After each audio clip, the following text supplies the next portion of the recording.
When I was 45 years old, I finally started trying to write fiction. I had always felt like it would be fun to write a novel, but I was a late bloomer, too busy working full time and raising 4 children who were spaced many years apart. Maybe you can relate. And I didn't tell anyone either. I just started pantsing a story I hoped my kids would eventually enjoy. I became a discovery writer. The whole process was me trying to discover if I could even write a book. Whatever. I didn't tell anyone I was writing a book because I had a terrible case of impostor syndrome.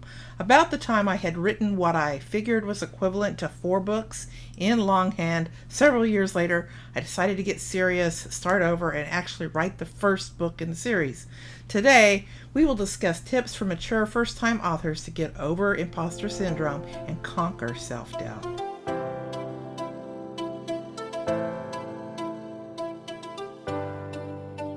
Hey, Writing Pursuits authors, welcome back to the show.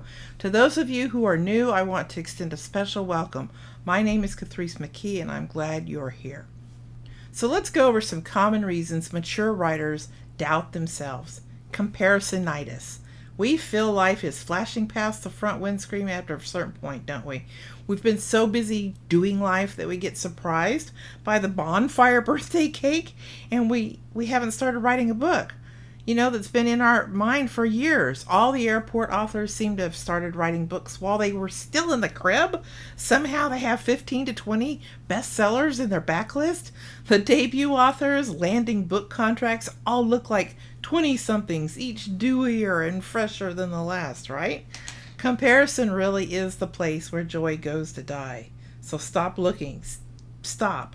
Your life experience is a huge advantage.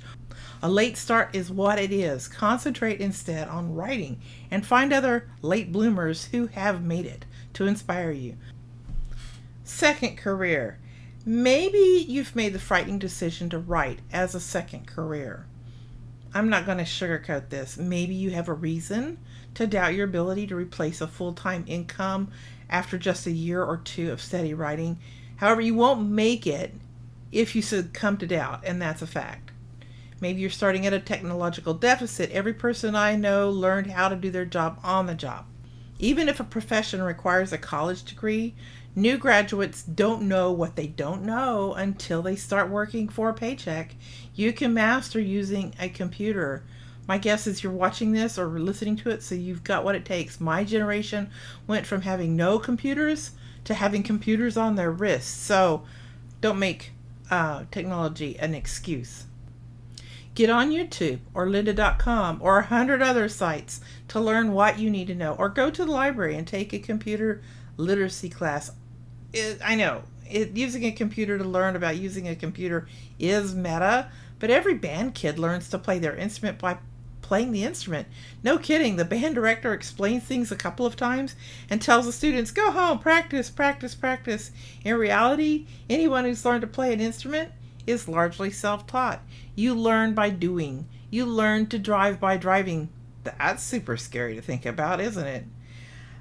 You learned to cook by cooking, didn't you? This is no different. You can do this. Fear of critique. Nobody is comfortable with critique, so if you can't handle this fear, start small, if need be. Seek critique from people you trust. Take what you can use and ignore the rest. If the same issue keeps coming up again, look for instruction. Unrealistic expectations. If you succeeded or even exceeded expectations at previous jobs or endeavors, you may start writing with unrealistic expectations of success. There is a learning curve, especially for writing fiction, so give yourself time and grace to improve. Everyone starts at zero. This is the time to be humble and accept critique and learn about craft and practice writing. Remember, you learn by doing. Maybe you're changing industry. This is a valid concern for sure. Take comfort in knowing you are not alone. My suggestion is to be wary of old advice and scams. Find current sources of information about book marketing and distribution. Be willing to experiment. And finally, don't compare your beginning with someone else's middle. Some folks have been working hard for years to reach their level of success in book publishing and content creation. If you're older and just beginning, it's okay to be a novice. Unfortunately, publishing scams are plentiful, so do your due diligence to avoid falling victim to vanity publishers and folks who just want to pick your pockets. So here are some tips for mature writers. Schedule time for writing. You do not have to write 5 days a week or every day of the week, but several dedicated times during the week is best. Join an author group. Find a local group of authors if possible. And if it's not possible, go virtual. You need company and you will shorten the writing learning curve in the company of others.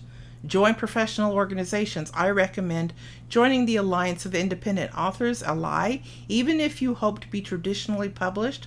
Read their posts and dive into back issues. This is the continuing education part of becoming an author. I can also recommend the Independent Book Publishers Association, IBPA, for the same reason. Follow podcasts, you knew I was going to say that, and YouTube channels dedicated to writing craft. Put your learning cap on and become a student of the art of writing.